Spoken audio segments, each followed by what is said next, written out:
Hello guys, good morning. So here we are on a Saturday morning, connecting with all the audience on the topic for today, that is financial literacy and personal finance. So here we have Nadun straight from Dubai, right? So taking out his time to be a part of this discussion, and me myself, Maurya from India, who is joining together to discuss upon financial literacy and personal finance concepts, because we all know that this topic is very crucial and critical for anyone who is starting his journey into this world. And this topic doesn't pertain to anyone who belongs to the industry of finance only. Whether you are into a field of finance or marketing or HR operations or be it any field, knowing personal finance or financial literacy is at most important, because you need to know these concepts. You need to have the basic understanding to survive in this complex dynamic world, so that no one can make a deliberate fool out of you, right guys? So that's why we are here to talk upon this topic of financial literacy or personal finance, and a couple of things and a couple of questions we both have for each other, and we'll be posing that in front of each other and answering them in the best possible and the crispiest manner we can. So ready, Nadun? Yep, let's do. Yeah. So, talking about financial literacy and personal finance, I have a couple of questions for you. Okay. So, my first question comes from an 18-year young old boy or a girl, right? Or a person who is 18-year-old and he wants to manage his finances, right? So, that person has entered just 18 years. So, that person might be a college going student, maybe, right? Or he might be doing some freelancing or a side business or a side job as well to earn something. If not, or if the case, right? So how that person should manage his personal finances, a young 18-year-old person. Yep. Let's take it as like this. So as you said, 18 years can be categorized into three categories if I am correct, like broad categories. Some may be doing studies. I feel most of them still doing studies if they are in 18 years old, and some may be doing a job, and some may be managing their family wealth or family business. So this is mostly general categorization within 18 years, if I feel. And to start to answer your question, to start how to start their finance, so we can simply start with the budget, to track a budget. So if you take a budget, we can categorize into three or four main categories within the budget. One, there will be your cash flows, and second thing, your cash inflow and outflow. I mean, cash flow, it's cash inflow and outflow, and the saving that you ended up with after spending and after netting that cash inflows and outflows. Those two, I feel, the basic of the budget. So if you started that budget from the starting, if you are not that much into the finance or personal finance, you can start with tracking your expenses and the income. I mean, income expenses, just simply your cash inflows and your cash outflows. You maybe not have sufficient saving or investment by now, but let's start with tracking your expenses and savings, expenses and income. So then you feel, okay, am I spending too much, or am I earning little less than the rest? So then after that thing, after tracking for some time, you feel like, okay, maybe I can save more than this. Maybe I am saving less, or maybe the net amount I am having after my income and expenses is too low. So from that onwards, you can take a step whether to increase your finance. I mean, when is there to increase your income, or you have whether you have to reduce your cost. From that onwards, simply you can park your that excess money that you were able to save from managing your cash inflows and outflow in different ways. To start with, I think anyone can have a savings account on their name and start to save some part of their net. I mean net, the, the amount of money you left with after your income and expenses, cash inflows and outflows. So savings in the sense, I'm not telling you have to keep it aside as cash. You have a couple of options like mutual funds, saving accounts, at least give you some return other than letting those cash as it is.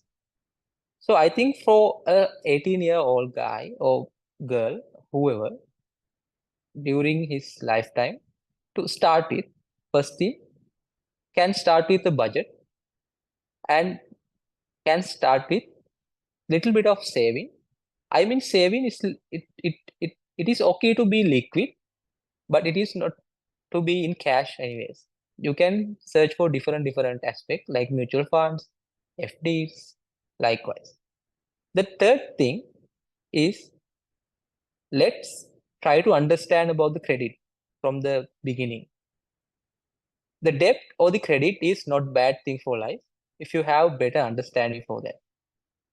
So as an 18-year-old person, you can study about debt, how it's work, how the credit card is. It is not, is it bad that is it bad like as people say? No, it's not. So you have to have ideas on basic concepts like debt, budgeting, and investing to start the finance with 18 years old. So just to summarize, how to manage the finance in 18 years old, you can study about concepts like basic concepts, budgeting, financing, and how the credit works. You can start with tracking your expenses and income, and the net amount that you saved after doing that exercise, you can park it in anywhere which give you a return and easy access to that funds, which is more liquid. Yeah, I feel I answered your question. Great, great. So like completely agreeing with your point of view.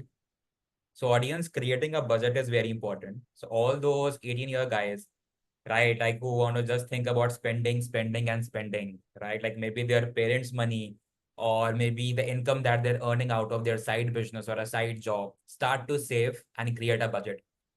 The concept of cash inflow and cash outflow that my friend just talked about is very crucial, right? So trying to understand the concept of cash inflow, cash outflow, trying to manage your funds, like creating a budget, and trying to know about the basic concepts in finance, about the liquidity instruments, short-term instruments, be it FDs, or the uses of those instruments such as a debit card, a credit card, the advantages and disadvantages, as my friend just talked about, is very crucial.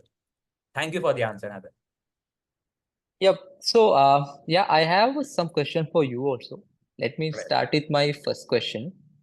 So as we discuss of personal finance, so how you advise someone effectively balance their short-term goals like vacation or car, whatever, which is more important in early stages or whatever the stages for a human, and the short-term goal like that was long-term goals like retirement or the whatever the things you want to achieve in long term was short-term. How you manage those uh, goals? A great question, great question. So audience, here I would be very straightforward and try to give you a very practical solution. Because most of the times we tend to see the people who are into this finance industry, be it the YouTubers or finance influencers, with all due respect, they all tend to talk about investing a certain corpus of money, be it 10,000, 20,000, 30,000 per month.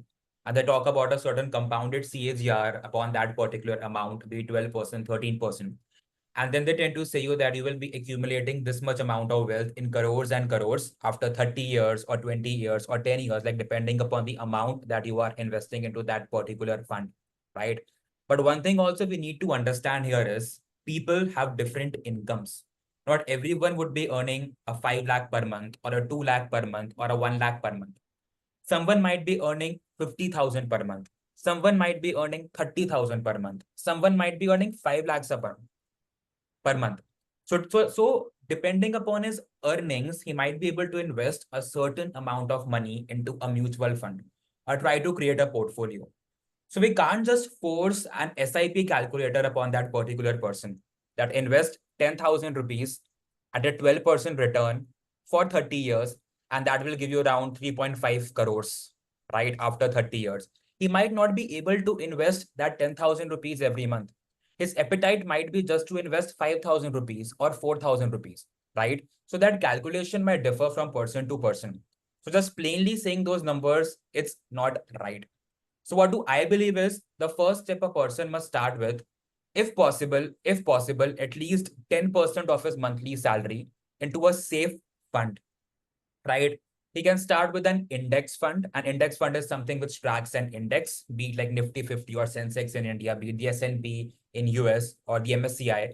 A safe fund which can give you an annualized average CAGR of like 12 to 13% on an average 10-year basis. So at least starting with that particular amount. So for example, if someone is earning a 1 lakh rupees per month, right? So now that calculation might differ for 50,000 or 40,000 per month.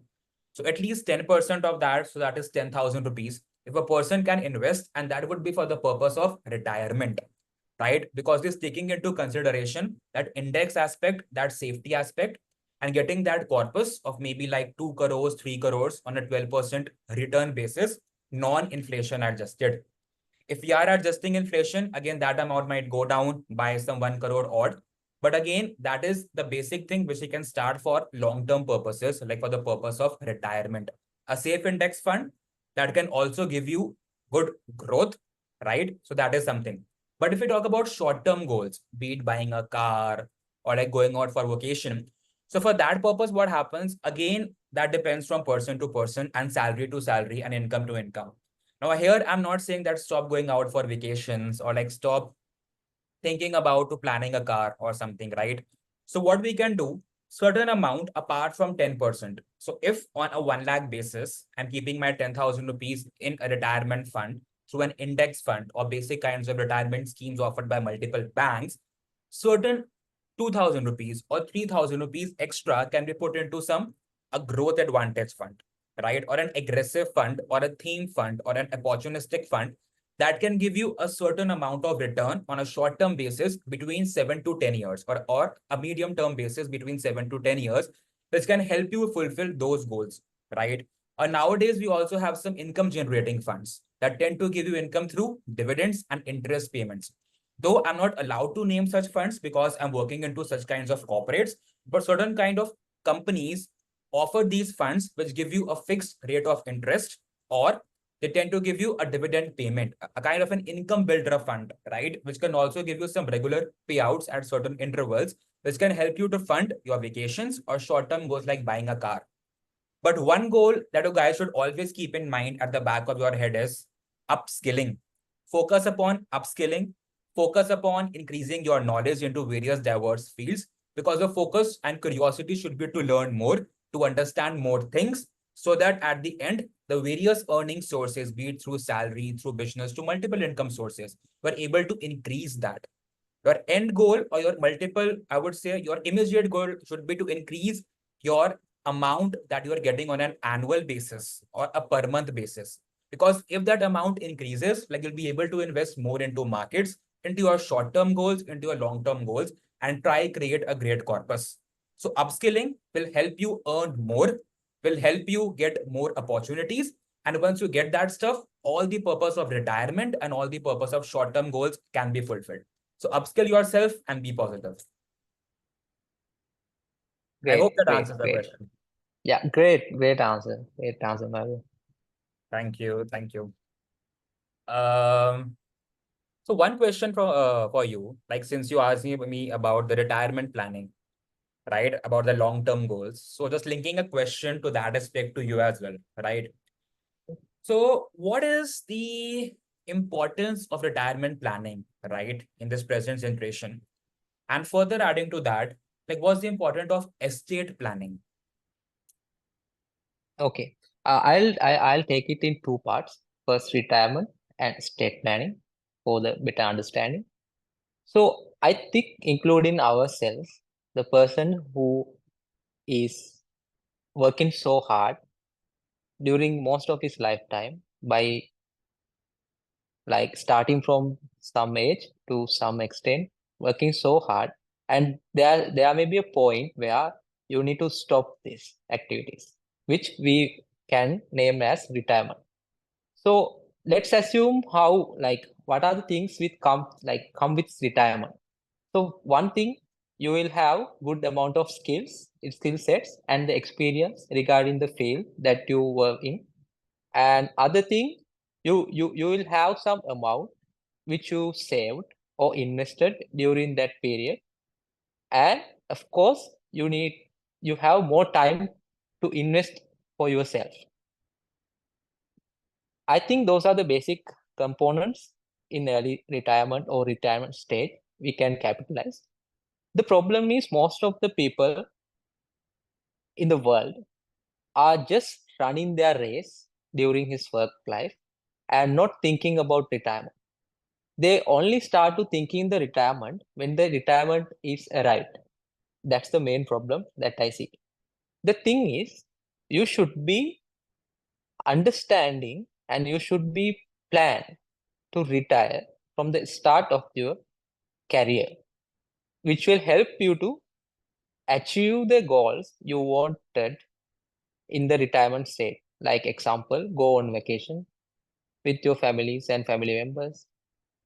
Basically your financial literacy, like the things you want to do without any hustle and freely, and invest time on you. So if we start with early stages, if you are planning to retire at some age, so you can have a hypothetical number on your mind, not to be fixed. Okay, I'll retire at 50. Okay, nothing after 50. I do nothing. I'll stay at home. Not like that. I think always you should have a target. Okay, in this kind of a age range, I am preferred to retire. So from now, what should I do for that? So one thing, I'm speaking broadly. One thing that we can do every year, every month, as you said, we can upskill ourselves, which will eventually and indirectly contributing to our income, because as and when we grow in our career and our skill set, our experience, it will be rewarded by cash or the salary or whatever the income if you are doing a job, from cash, from salary. If you are doing a business, from the profits or whatever the cash inflow. So that you can start with, okay, I have these goals from my retirement. I need to start investing time on me on now onwards, not from the retirement stage. That's the first thing. The importance of retirement planning and thinking of retirement planning. And you should know what kind of a living you want after your retirement. So if you are a family guy who is willing to spend more on your family time, and if other thing, you can be a guy who need to like include or invest another part of your life from the skills and experience you gather. You need to do something in your own. You can plan for that also from the starting from your retirement, after your before your retirement, and from the beginning. And the most important thing, which is not concerned about most people, is health. As I said earlier, with those positive things, you will be ended up with your retirement stage, which is cash you saved or invested, and the time that you can invest in yourself more than the previous time. And the other thing is the health. So eventually, as we know, when people getting ages, the health issues will come. So according to that, you need to have some sufficient funds allocated for those reasons also, to live your life and to spend for your needs that you love, and some amount of good money for your health reason.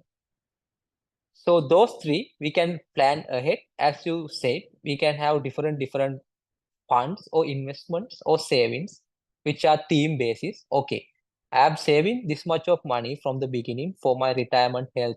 Or you can, as you said, you can invest in somewhere in the very risk averse investment.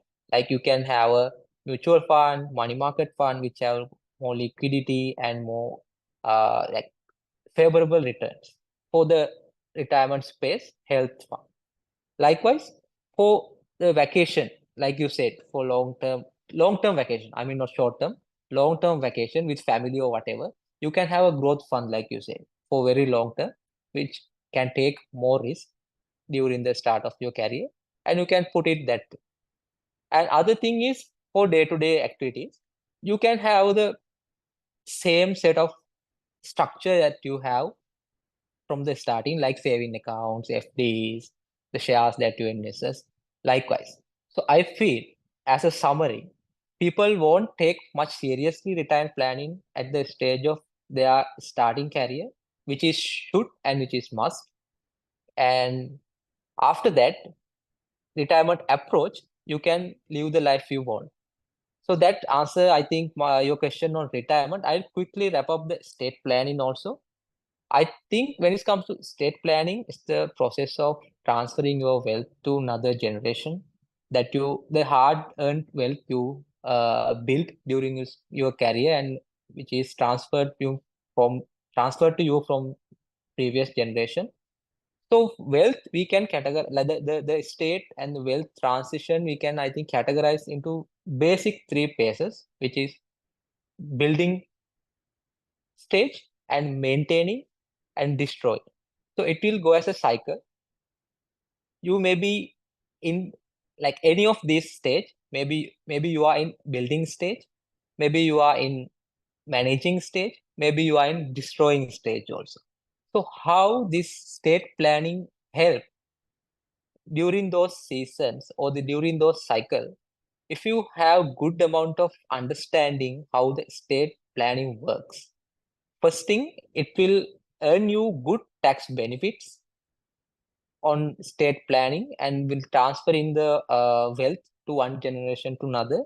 And the most important thing, when you have good understanding of the state planning, you can avoid and you can drag the distracting part or the destroying part of your wealth, the hard-earned wealth, for so long. I think that's the basic and the most important thing when it comes to estate planning. One, you can have good tax benefit on the estate planning, and you can mitigate, or you can, I mean, shift the destroying wealth cycle or the pace for so long if you have properly understand the concepts and the planning process. I think that answers to your question. Yeah, completely agreeing to your point. And just to add one thing, like what happens audience in case of retirement planning? So like what are the funds or the portfolio managers they tend to offer is a glide path investing, right? A glide path investing strategy. So what do they tend to do in the early part of their career, like when the person is young, right? So they tend to invest into more aggressive themes or aggressive stocks or growth stocks, right? Because at that particular point of time, the person can take more risk in his career, right? Because he's young, like maybe in Correct. early 20s or 30s. And as his age increases, so like once he crosses 40 years of age, or like 45, 50 years of age, the allocation in that particular portfolio is changes from aggressive themes or aggressive stocks to the defensive ones, right? Because till that particular point of time, he has accumulated almost a sufficient amount of wealth. And the main purpose is to save that wealth. So getting a fixed rate of interest upon that corpus or getting some amount of dividend payments from those companies. So it is just the asset allocation tends to shift in a glide path theory from an aggressive themes to a defensive theme because you have changed your strategy to being a more aggressive to a conservative one to conserve the wealth at a later point of time because you cannot take more risk at that age, right? So that is one thing for Correct. the audience. Yep. So since we have discussing on this concept retirement planning and those concept like retirement, how to plan your budget and those things. So my next question to you is, uh, what are the common mistakes that people do when it comes to personal finance or the general life in finance? What are the common mistakes people do, and how can people avoid those mistakes? Yeah, that's a very great question. So first of all, people tend to make a couple of mistakes, like a lot of mistakes, right? So I'll be touching base a few of them. So what happens, the one thing is they're trying to follow, I would say, the trend or the FOMO, right? The fear of missing out, right? So what is happening nowadays, people through various the multiple platforms, right? So not to name like any specific guys, They come up with huge boasting videos, or they're showing all kinds of luxuries around them, right? They say that we have Correct. a Mercedes, like we're having an Audi, or we are earning like 1 crore rupees per month, and you have the courage to earn 1 crore money like per month, or like 5 crores, or like trying to create a wealth of like 100 crores, right? That is perfectly fine. But the thing is, all those newbies or all the people like who are entering into this dynamic and complex world, they tend to get lured by such things, right? And they tend to take up such, I would say, they tend to take up wrong steps or incorrect steps to achieve those things because they are facing that FOMO, and they themselves think that they can earn that 1 crore rupees per month immediately. That process takes time, right? If someone is like luring you and saying you to join their own brand, to join their own company, and like you'll be earning this and this, like you'll be having multiple houses and Porsche with you need to open your eyes and ears. Like there was someone in my college, my faculty, like he used to tell all his students, like whenever you are listening to something or learning something, always open your eyes and ears. Try to understand all the aspects. Try to understand both the positives as well as negatives. It is not always mandatory to follow those persons. You can become your own personal brand. But try to understand how has that person earned that money. Was the way legitimate or illegitimate? The path through which he earned that money, right? He might have earned that money through his hard work, right? Smart work. All that is completely agreed. But the path that he chose, that you want to choose that path or not, right? He might have chosen that path, like might be completely good and legal, but you might have not, but you must not be having certain interest into that particular path, right? Through which you earn money, right? And you might not be following your passion also because you want to earn that 1 crore rupees per month and you just blindly followed that person. Or the persons can be legitimate or illegitimate. So talking about the legitimate guys, if you're even following those people, just make sure that you do not lose your passion and you are interested into that particular path. Because if you are passionate about your path, your journey, even you can earn that amount at a particular point of time. So that will take time. You need to be patient. Even the person who is earning that much amount of money, he has been patient. He had done some hard work. He had been successful. He has been successful because he had been patient and he worked towards his passion or something that he really liked. So you also need to take out some time upon yourself, upon the upskilling, and you need to work upon the desired path that you feel are right for yourself by taking advice from people into that particular journey or that particular passion that which you want to follow. So be patient. So one is that thing. My second thing is start your investing journey, right? And the thing is, the mistake that people tend to do is they tend to see the profits of multiple people on various Telegram channels. Various people tend to post on social media platforms like Facebook or Instagram or LinkedIn or Telegram that they're earning this much amount of profit per day, maybe on some technical tool basis, right? Now, these things can be like manipulated also. You can frame out these things. Like even if a person is making losses in the market, he can make it as a screenshot and turn out to be profits, a fake profits, and just lure his audience to join his Telegram channel or group, right? So keep your eyes and ears open. And some people tend to take your money. They say that give us like 1 lakh rupees, 2 lakh rupees, right? And like we would be making certain amount of return for you, right? So be very well aware of such guys. Open your eyes and ears, right? It start investing into a mutual fund, right? By like investing 500 rupees or 1000 rupees. Simple, try to understand the markets, try to understand stocks, try to invest into the market in a very small amount so that even if you lose that money, it's your money, you can earn that back. Try to understand it patiently with small amounts. The third thing which people tend to do, they tend to say that we'll be taking a life insurance at a later point of time, like when we cross 30, 35 years of age, like when we marry and like when we have kids or a wife to take care of, right? No, the early you take, you save on your life insurance premiums or be it the health insurance premiums, right? So that is one thing that you have to take into consideration. The early you take, the amount of premium would be too less, too less, too less, just peanuts out of your salary. People should also go for tax planning. Like what do they do? I've seen people who have been filing their income tax returns for 2 years or 3 years, and then they tend to get a notice from ITR that you have to pay an extra tax or extra TDS. So all that tax planning need to be understood, what all sections are there in a tax law, which can help you to save your taxes. How can you file your tax? If you cannot file your tax, appoint a person who can file your tax, maybe a CA or someone who is specialized into your field. So all these kinds of mistakes people tend to make, not filing the ITR, like taking the insurance at a later point of time, like going towards investing strategies, maybe which are not correct, going through those inappropriate channels for investing, right? Or like not understanding the market or following the people just for FOMO because they want to earn that wealth on an early basis. They want to earn that wealth or they want to become rich in just a second, right? Or 2 months or like 1 month basis. They need to be patient. They need to follow the process. And that is something which is very, very critical. So that are a few of the things that I would suggest you and my audience. Great. So just to summarize and just to keep it short, long story short, so I believe don't believe in quick money, which is not sustained, and don't jump into the concept or the whatever the things around you without knowing those concepts properly. Correct, I correct. think those are the summary of your uh, brief and very informative explanation. Perfectly summarized. Perfectly summarized. So my one question for you is how to manage your finances. Like if a person is having multiple loan commitments, right? So how that person should manage his finances. Yeah. So, as I said earlier, most people think the debt or the credit is bad. For my perspective, which is not, if you are taking debts for the right purpose. Okay. So, I'll put it in this way.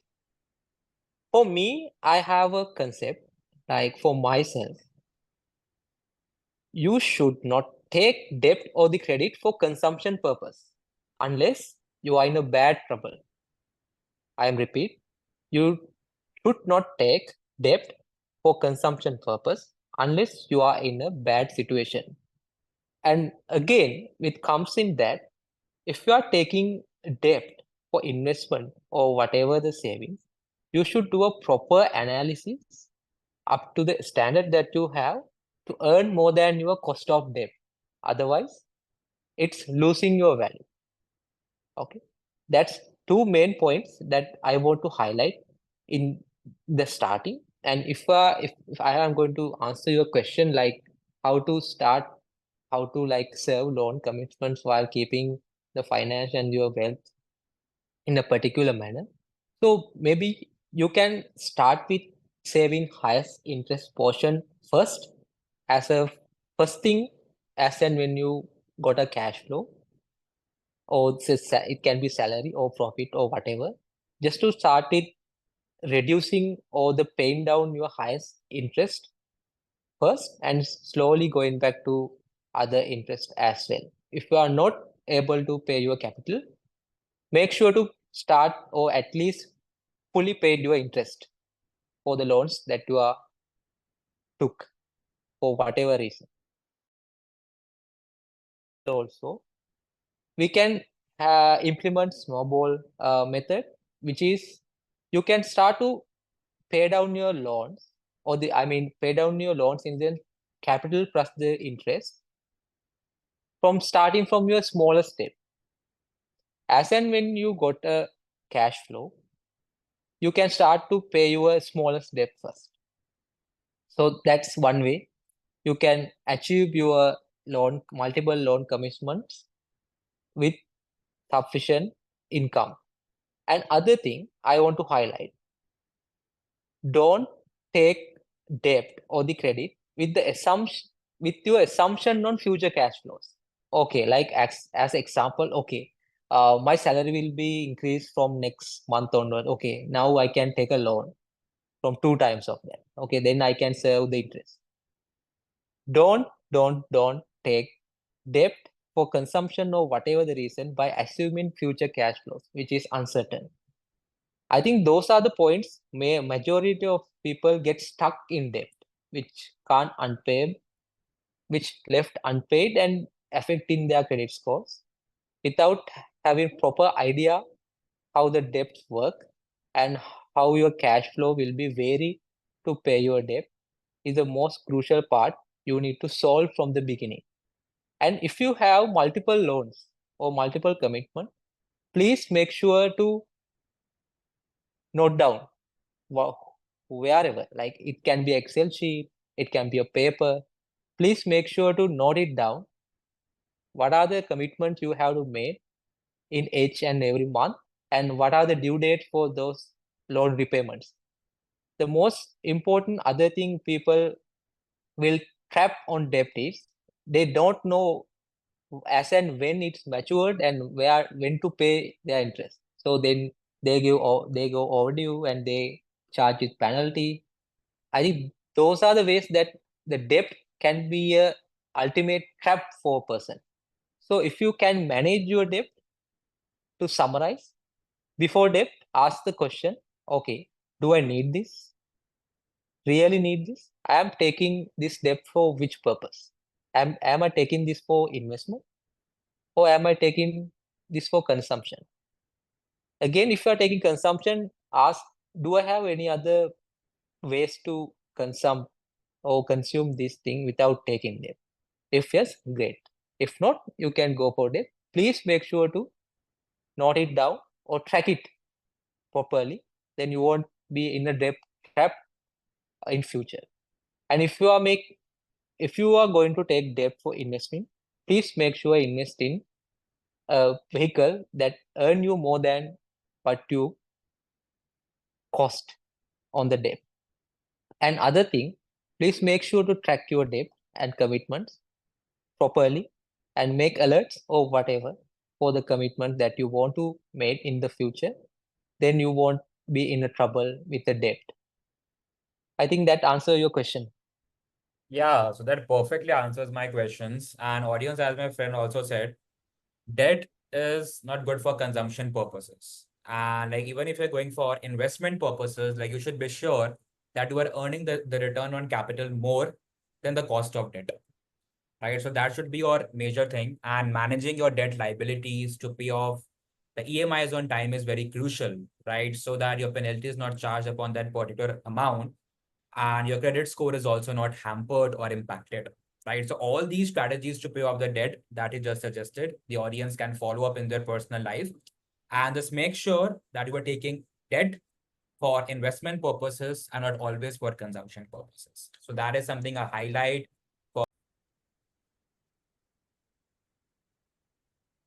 Thank you so much for the answer, Nathan. Thank you so much. Yeah. Yeah. So I have one question for you also.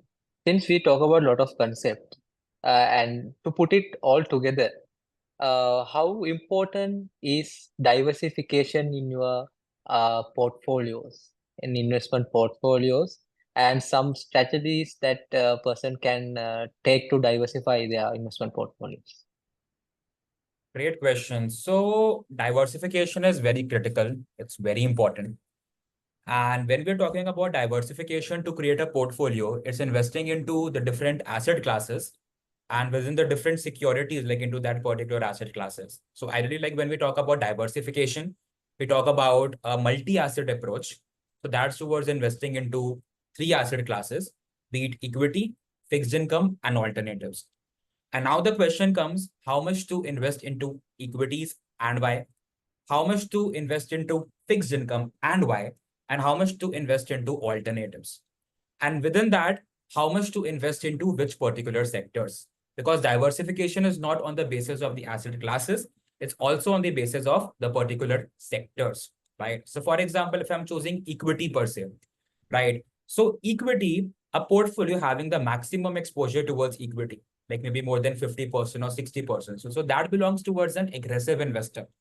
A person might be having more than 60% of equity into their particular portfolio and remaining maybe 30 or 35% into the fixed income securities and the remaining 5 to 10% into some alternatives or a part of the commodities, right? So all these parameters have to be taken into consideration while designing a multi-asset or a diversified portfolio for the client. Because as we always say, that don't put all your eggs into one basket, right? So similarly, don't just put all your asset classes or securities into one particular basket because it can happen that one asset class performs really well, but the other asset class gives you enormous losses or huge negativity, right? So similarly, for example, if I've chosen equity, So going towards equity, I must not always put all my stocks into one particular sector. That particular sector might underperform, or that particular sector might erode all your wealth. So, for example, if I take the example of the COVID-19 pandemic, so if at the time of COVID-19 pandemic, if a person or the investor had just invested into the hospitality stocks of travel and tourism per se, right? So that person might have gone into enormous losses at that particular point of time because that industry was into losses. The industry was completely demolished, completely demolished. So if a person had invested apart from investing into that hospitality space, into the other sectors also, be it the IT space, be it the healthcare space, or the other outperforming themes or defensive spaces such as your FMCG, his portfolio would still be intact, or the portfolio would still be giving him returns or an adequate return, or still trying to outperform that benchmark of Nifty or Sensex, or be it like any particular benchmark of their respective countries, right? So that is why diversification is very important. You can't just put your money into one sector. A particular sector or a theme might do really well. It might be a thematic investing or it might be a theme investing per se. So that particular sectors or theme might do well up to a certain extent of time only, right? But you need to diversify. You need to put in your money into different sectors, into different caps, be it large cap, be it mid cap, be it small cap, because not always the large caps would be outperforming the market or giving you returns. Sometimes you need to take that risk to have an exit return or that alpha over that specific benchmark or index of your country by going towards some good quality mid cap and small cap stocks, right? And same goes for the fixed income securities. Which fixed income to choose for? Which debenture, which bond, a short term money market instrument or a long term money market instrument, a corporate bond, or going towards a government security, a T bill, a T note, or a T bond, going toward an HY universe and high yield universe, or going towards an IG universe, investment grade universe, right? Whether to go for, how much to go for, and when to go for, right? How much you have to allocate equity, fixed income, and alternative to your portfolio. So as I suggested earlier also, an aggressive person might be having more than 60% allocation towards equity. A conservative person might be having more than 60% allocation towards fixed income, right? So depending upon the risk appetite and also having a certain exposure towards alternatives in some case through the real estates, through the private credit market or a private equity market can be good one to have that extra return over that portfolio, over that particular benchmark and having that extra alpha because ultimately all these alternatives markets or the alts markets of your distressed debt or private credit or private debt, they tend to have an illiquidity discount or an illiquidity discount kind of a stuff, right? Because of all these parameters, all these risk metrics, they also tend to deliver you an excess return over that public listed equity in most of the cases. And having an exposure towards asset classes and commodities like gold and silver can also help you hedge against inflations or against certain kind of contagion event or a black swan event. So that is why diversification is very important, which ultimately acts as a hedge against the different market scenarios for different industries or the asset classes or commodities in general. So that's my viewpoint. Wonderful. Perfect. I think it would be a perfect answer for the questions for anyone. Yeah, perfectly. Thank you so much for that. So my last question to you, right? A pretty sweet and straightforward question. How much of savings is good? Yeah, so I feel it's like kind of a more objective question per se. If I start, so since we have discussed this concept from the beginning, uh, I would say let's not go ahead with the absolute amount. As you said earlier, it may be different person to person with their income levels, with their occupation, with their family background. So to have an industry standard number, which we can all agree, a person can save at least 10% of their income to start with, and it may be vary. Sometimes I'm not saying as and when you have the cash inflow with you in any particular time period, it can be monthly if it's the salary, it can be occasionally when it comes to business profit and whatever the earning source that you are in. You can try to save at least 10% of your income or the cash inflow and it may be vary. It's not like okay. So most people say as and when you get your income or the cash inflow, you must save 10%. I would say it's not that strict. It may be go up to 20% for some events, and it may be go down to 5%. But eventually, you should be maintaining an average of 10% of your income that you earn throughout your whatever the period as savings. And when it comes to the savings also, I am not great fan of keeping the cash as it is as a liquid instrument, because we have other alternatives which will earn same liquidity as a characteristic and earn some of the excess return that you also said in terms of return perspective. Examples, mutual funds and money market funds.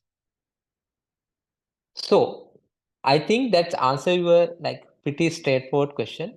To summarize, you can maintain an average 10% savings of your income, not a strict 10% from your whatever the income, an average of 10%, or it can be more than.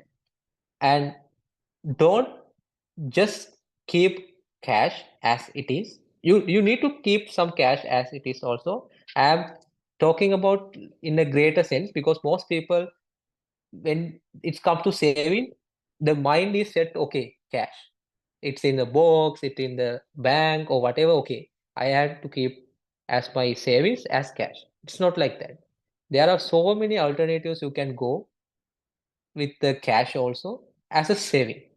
Investment you can take into the consideration to get more additional rates, take more additional duration. Like if you take like stocks, you have to hold it for some time. It's not that liquid.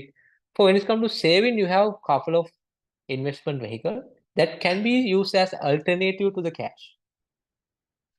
I think that's answers to your question in Yeah, simple way. that perfectly answers my question and the audience question. So like just to add one thing for the audience. So what happens? Like most of the time we talk about the 50-30-20 rule, right? So like going towards a 50% towards needs, 30% towards wants, and going 20% towards the savings investment purposes, right? So as my friend also said, like minimum 10% is crucial, right? So like if we can go beyond that, so that's really good, right? So to my all the audience, I would say that 50-30-20 rule, it might not always be applicable for everyone, right? It might be a 10% depending upon that income of the person. It can be 20% depending upon a higher income of that person, right? So if you say outside, like people talking on YouTube or different social media platforms, that 50-30-20 you have to follow, be it any case, you have to follow 50-30-20. 50% should go towards your needs and your 30% should go towards your wants and 20% like should go towards your saving. That might differ from person to person. Some people might have like lesser amount of wants. They might not have a 30% amount of wants.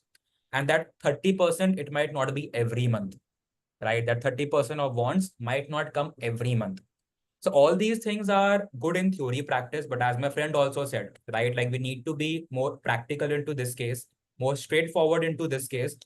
And that amount of quantum of that 50-30-20 might differ from person to person. Someone might have lesser amount of needs, right? So that needs might be your food, your water, your clothing, your shelter, your EMIs. A person might be having a lower quantum of that. A person might be paying a lower amount of rent. A person might be having like lower amount of EMIs or no EMIs. Then his needs might be less. His needs might come down to like 20%, 30%. Some might be like willing to buy some luxuries, right? Then he wants might be like 50%, right? But that person of saving component is very crucial in that. That need component and that investment component is very crucial. That wants can be managed in between, but that needs that can't be compromised. And the purpose of investment that should be aimed to be increased per se, if possible, month after month is very crucial. So it is different for every person. So don't just blindly follow this 50-30-20 rule. Yeah, Nelson, do you agree with me on this point? Sure, sure. Perfectly agreed. Yeah. Yeah, so yeah, I have one more question, which is interesting question, which is followed up question, which we discussed previously also. So when it comes to the role of insurance, how you place it in terms of this finance journey or the wealth creation journey? How can insurance can be beneficial for a person in their journey with build for building wealth? Okay. Insurance again very crucial, as I suggested like previously as well. So insurance is something that it's against, it's a kind of a hedge, right, for your family members, for your loved ones. And in case something happens to you, right, so all that amount can be given up to your family members, to your children, to your wives, and they can help support the family and also help to pay up your bills or EMIs and sustain their livelihood, right? But one thing that we tend to do a mistake is taking insurance at a later point of time. Take insurance once you start with your job, be it 19 years of age, 20, 22. So once you start with your job, the first thing that you need to do is take an insurance. Your premium would be too low. I'm seeing people who are paying a premium of more than 5,000 rupees, 7,000 rupees per month because they have taken an insurance at a later point of time. If you are taking insurance at an early age, your premium can just get winded up in less than 1.5K per month or max to max 2K per month. Like if you have taken up some add-on benefits, some accidental cover, right? Some other kinds of covers. So a certain premium tends to increase. And also, like on the media platforms, there are multiple advertisements, right? Where they tend to say that buy a life insurance and pay a premium of just 999 per month or 799 per month or 599 per month, right? So that is a plain advertisement. That's not taking into consideration your age, because age matters. Because as your age increases, the probability of you getting prone to multiple diseases also increases. And as a result, the premium also increases. So that 799 number, that 899 number, or 999 number is just a plain number. It is just to elude you, to induce you to buy the insurance from that particular company, right? So that might differ from person to person. And again, if that is a double nine premium, it might be there for a person who is a 20 years of age or like 22 years of age. But when you tend to add some more sufficient covers like accidental covers, right? Like which is again very crucial. Some other XYZ covers, your premium of 999 might be increased to a 1200 or a 1300 rupees, right? So that thing also you need to take into consideration because those numbers are just plain numbers.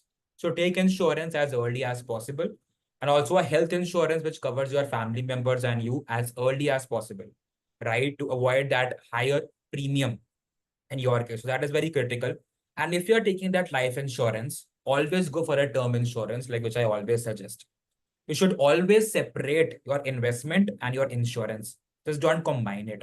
Like people tend to go for like money back schemes that focus towards a money back at the end of that period. They tend to go towards an endowment scheme or a ULIS, or a scheme which is a unit linked investment plan, which invests certain amount of money towards your investment purposes and certain towards your life insurance.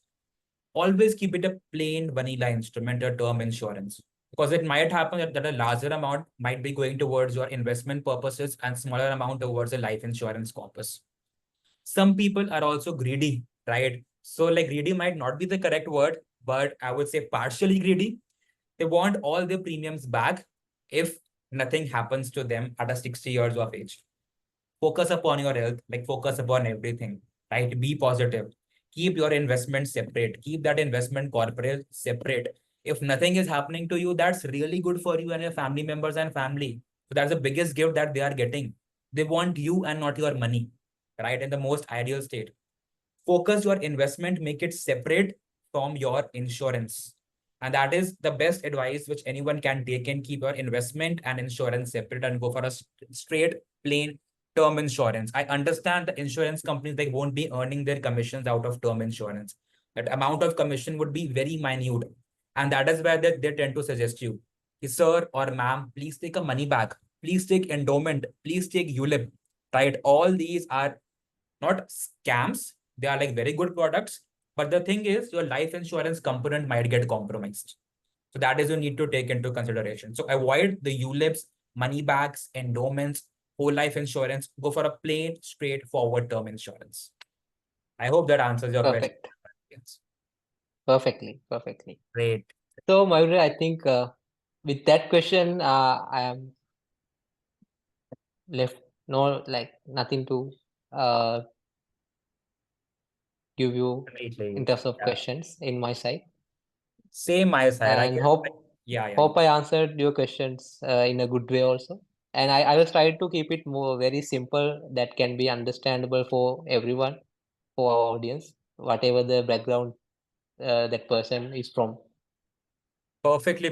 Your answers have really impacted me and will also impact our audience as well. Like once they go through our online podcast, once we post it on our social media platforms. And of course, we both try to keep it very simple for the audience because audience comes from multiple backgrounds. Not everyone Correct. comes from a core finance field, right? So we try to keep it very simple, and this would be released very soon. And feel free to ping both of us on our LinkedIn profiles for any of the personal finance questions that you have. Right, Thank Nadun? you. Thank you very much. Yeah, yeah. Thank you for having me this session. Thank you Thank you. very much. My pleasure. My pleasure that you are here with me and talking about these personal finance concepts. Thank you so much, audience. And now we'll take a leave. Thank you so much, guys. Thank you so much.